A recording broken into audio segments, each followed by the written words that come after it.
Makakomborerwa imi Ishe Mwari wedu, mambo wepasi rose, makatitsaura nemirayiro yenyu, mukatiraidza pamusoro pekuverengwa kweOmer.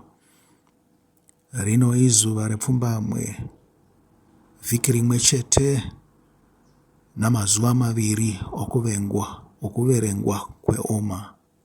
Amen. Nhasi uno toda kutaura pamusoro pekururama. Kururama kunotiudza kuti tisarure chakanaka kubva kune chakaipa. Asi uya titange zvedu nekuverenga Ruka 13 tigopinda mumaexamples. Tendeukai kana muchiparara. Zvino panguva iyoyo vamwe vaivapo vakaudza Jesu nezvavaGarirea vakanga vavhenganisirwa ropa ravo nezvibayiro zvavo naPirato. Jesu akapindura akati, munofunga kuti vaGarirea ava vakanga vari vatadzi zvakanyanya kupfuura vose here zvavakatambudzika nenzira iyi? Ndinokuudzai kuti kwete. Asi kana musingatendeuki nemiwo muchiraswa mose. Kana vaya 17 vakafa pavakawirwa neshongwe yeSiloame, munofunga kuti vakanga vane mhosva kukunda vamwe vose vaigara muJerusarema here? Ndinokuudzai kuti kwete. Asi kana musingatendeuki nemiwo mose muchaparara. Amen. Amen. Zvikanzi ipapo akavaudzawo mufananidzo uyu akati, mumwe murume akanga ane muti wake womuonde wakanga wakasimwa mumunda wake wemizambiringa. Akaenda achindotsvaga muchero kwauri, asi haana chaakawana pauri. Saka akati kumurume akanga achichengeta munda wemizambiringa, zvino ava makore 3 andanga ndichiuya kuzotsvaga muchero pamuonde uyu, uye handisati ndambowana chinhu. Utemere pasi, seiko uchishandisa ivhu pasina? Akapindura akati, Ishe, chimbouregai henyu kwerimwezve gore ini ndigoutimbira nokuuyisa mupfudze.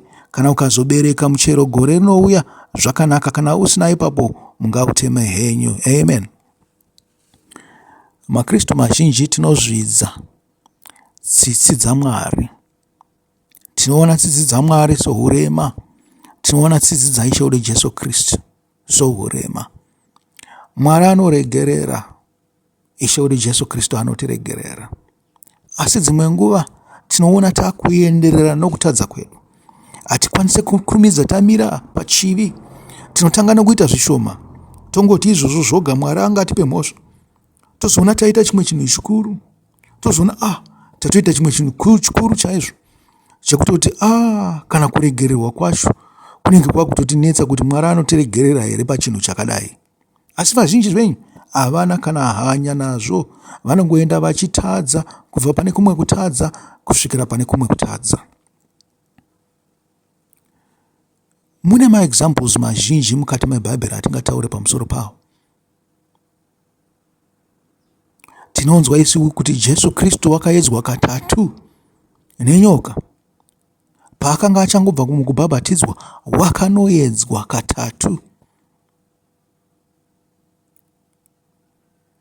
Pamwe pakanga pari pechingwa, pamwe pakanga pari pesimba, pamwe pakanga pari kuti azviwisire aedze Mwari pachake iye. Asi pose apa akaramba achiti shoko rakati, Mwari akati. Naizvozvo kunzi Mwari akati ikoko ndiwo murau waMwari. Ndipo patinoti kana tichiona kunge tichiedzwa paye, isu toti Mwari anoti. Tichishandisa murau waMwari zvaunotaura. Nekuti kana isusu tichiziva murau, toita zvinhu zvisingadiwe nemurau pakuedzwa kwedu. Tinenge taita nebwoni, tinenge tichikanganisira Mwari maune kana kuti nechido. Chido chakadaro ichi hachikurumidze charegererwa naMwari. Zvasiyana nezvimwe zvivi zvatinoita nekusaziva, zvatinoita nekukanganwa. Muri kuzvinzwa kaizvo? Ndingakupei muenzaniso. Ngatitangei nekutarisa Judas Iscariot. Judas Iscariot zvanzi ndiye aichengeta mari. Munoziva paakatanga kurakidzwa kunzi panenge pane chimwe chinhu chinenge chiri wrong naJudas. Pakuzodzwa kwaIshe wedu Jesu Kristu naMaria, Ishe pavakazodzwa, Iye akabvunza kuti madii kunge matengesa mafuta aya nemutengo wakakura, zvichida mari inoita 300 taishandisa kuita sei? Kupa varombo.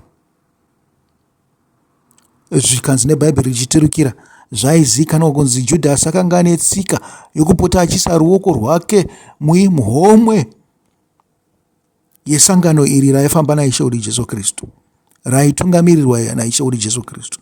Zvikanzi achishandisa mari yaya pane zvaanoda. Zvikanzi akasvika pakutsiura munhu akanga aitira chakanaka Ishe wedu Jesu Kristu. Nyangwe zvavo Ishe Jesu Kristu vakazomirira Maria pakumuzodza kwaaivaita. Pepiri, zvinonzi mweya wakaipa wakapinda muna Judhasi.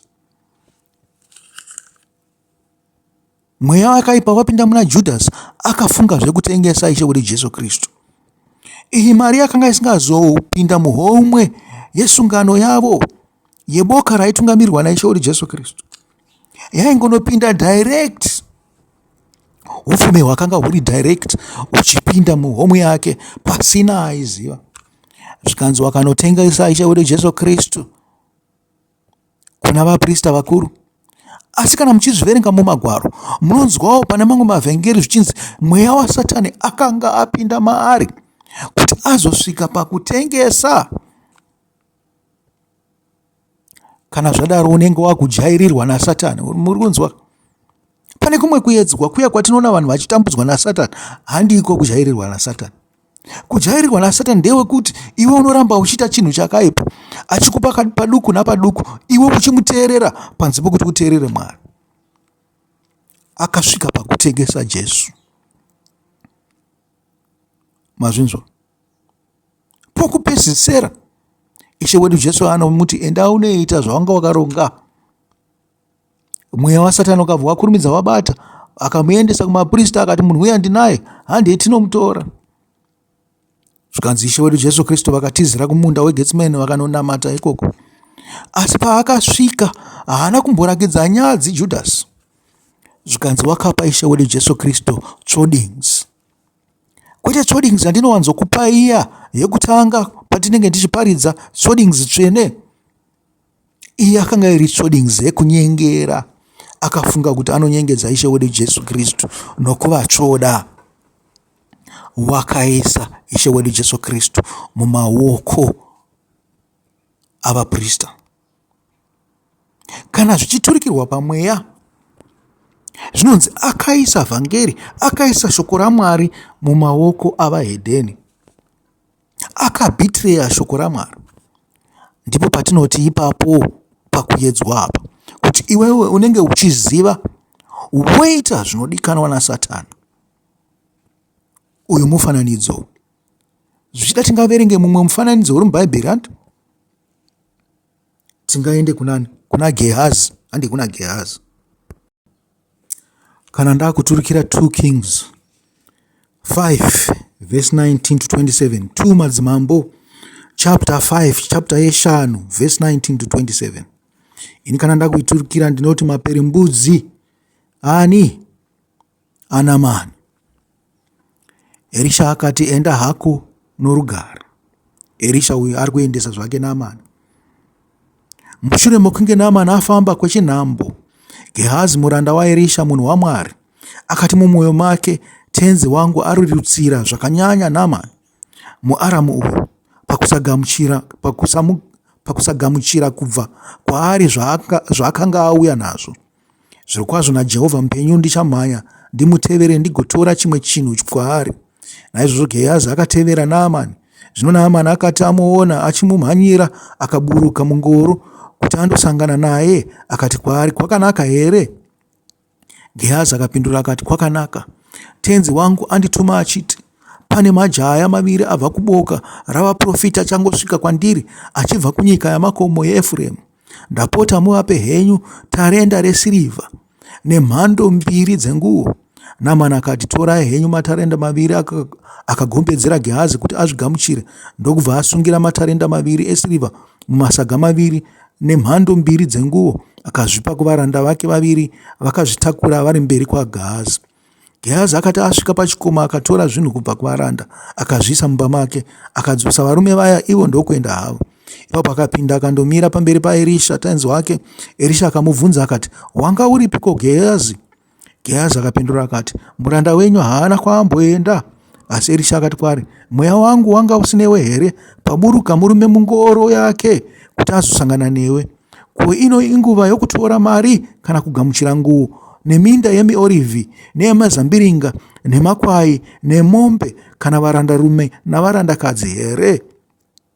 Naizvozvo maperembudzi aNamani achanamatira pauri, iwe nezvizvarwa zvako nokusingaperi. Ipapo Gehazi akabva pamberi paErisha ava namaperembudzi achena sechando. Amen. Kutonga kwaMwari. Kutonga kwaMwari kunokurumidza. Kutonga kwaMwari kunononoka. Uku kutonga kwani? Kwemunhu here?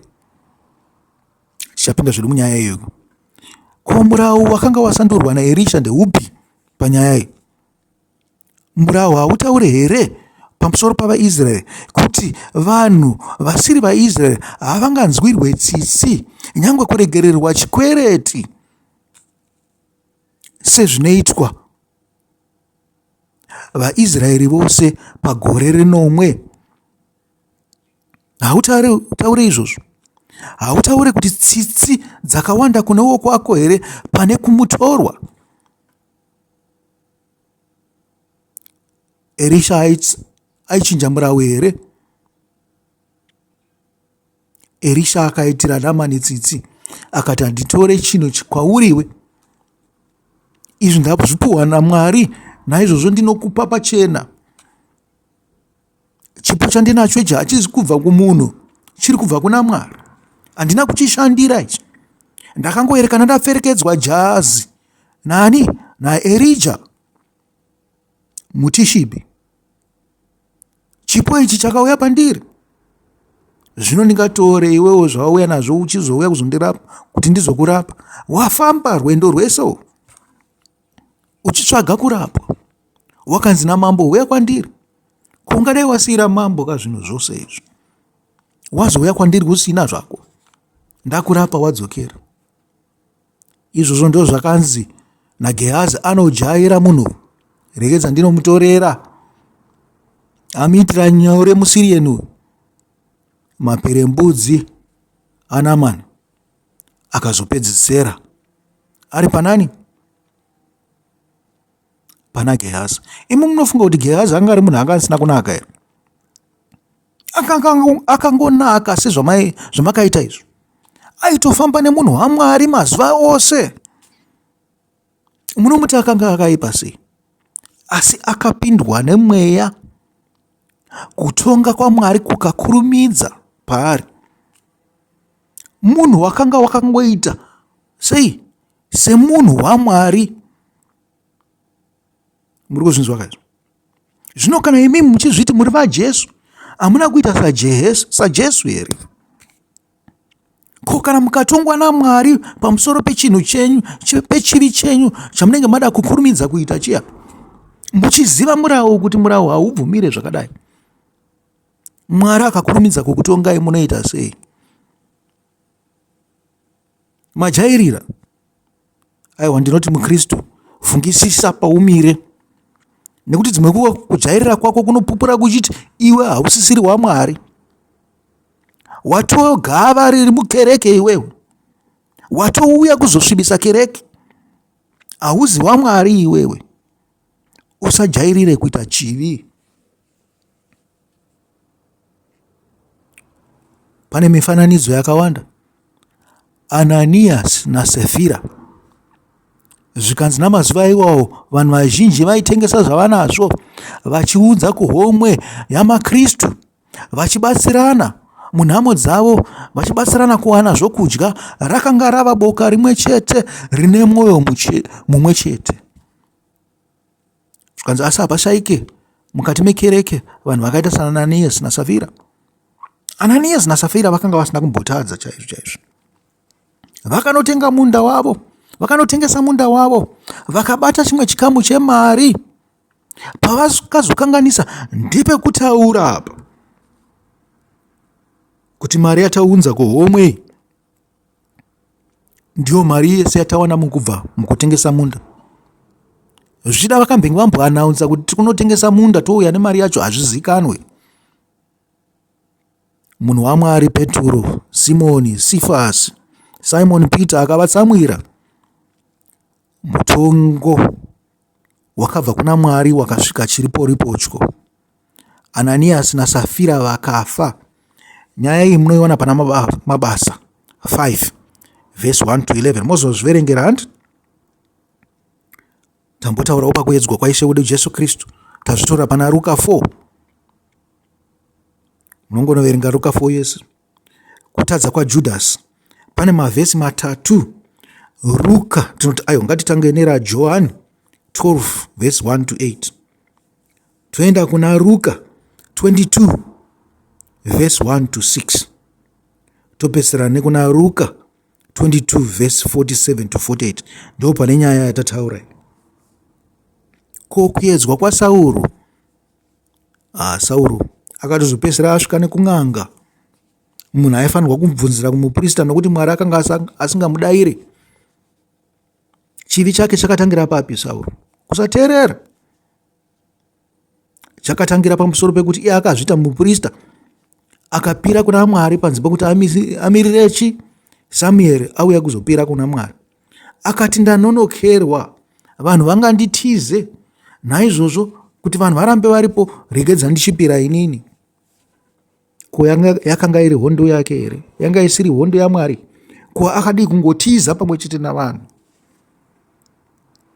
Kana yanga iri hondo yaMwari, kana dai akaona kuti Samueri anonoka, Samueri akatozoita zvokumutsvaga ozopira vozorwa zvavo hondo. Zvichida zvakanga zviri nani. Akabata zvinhu zvaasingafanirwi kubata. Kepiri, pahondo yavaAmareki zvinonzi haana kuuraya mambo weAmareki. Uyezve vanhu kunyanya vechiJudha ndo vakati aiwa hatichengetei mombe idzi nemakwai aya nembudzi idzi tigozonodya zvedu tasvika kumba. Vakamupfurira, iye akatenda kupfurirwa. Ndicho chivi chakabudisa kunzi arambwa naMwari. Mwari paakanga asisabvume kubvunzirwa naSauro. Sauro wakapesera aenda kung'anga. Pamusoro pezvimwe zvivi zvake zvose akauraya vaprista veNobho. Akatsvaga kuda kuuraya munhu waMwari Dhavhidha. Muri kuzona chivi chinoramba chichiwedzera. Apesera auraya vaprista. Mushure mezvivi zviviri zvatataura zvokutanga izvo, akateverera Dhavhidha akanga azodzwa naMwari kuti amuuraye. Pekupesera akaona kuti Mwari achandipindura, akati regedza ndiende kung'anga zvangu. Akaenda kumuroi weEndo. Yakanga iri ng'anga. Ng'anga varoi vazhinji vacho. Ndo ng'anga dzamuri kuona dziri kumazuva ano dzazara muZimbabwe. They are witches.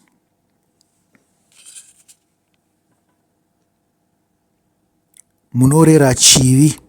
Chivi choramba chichikura panze pekuti mutendeuke pachivi chenyu. Ndo mufananidzo yauya watambopa pana Ruka 13. Mufananidzo womuonde wakanga uri mumunda wemazambiringa. Iwe kana uchita chivi uchidaro, uchizviti uri muKristu, uri pakati pamamwe maKristu, wakafanda nemuonde usingabereke, muonde wakutokanganisa muzambiringa nemizambiringa yakaipoteredza, nokuti zuva richasvika ikoko hazvichawana kudya kwakakwana. Ndo zvakaita influence yemunhu ashata mukati mekereke. Ndo zvakaita influence yegava riri mukati mekereke.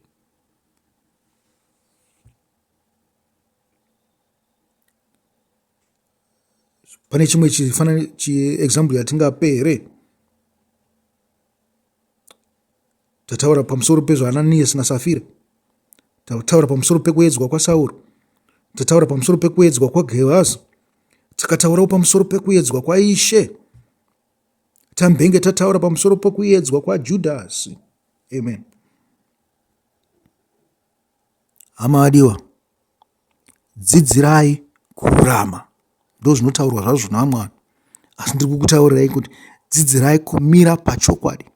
Dzidzirai kumira pashoko raMwari. Nyangwe zvinhu zvichazobuda ipapo zvisina kukunakirai, Mwari haangambokuisai pakuedzwa uku achikukanganwai.